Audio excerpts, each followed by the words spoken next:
చిన్న కదండి.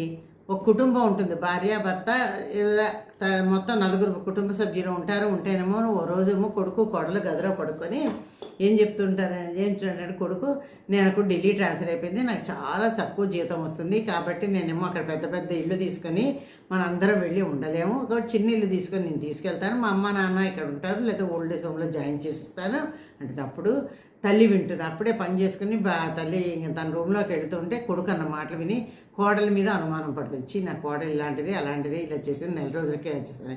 అయితే మళ్ళీ వింటూనే ఉంటుంది.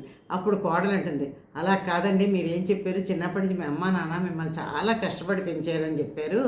అందుకే ఈరోజు నేను ఈ స్థాయిలోకి రాగలిగాను. మేము ఏమీ లేని వాళ్ళం అని చెప్పారు కదా.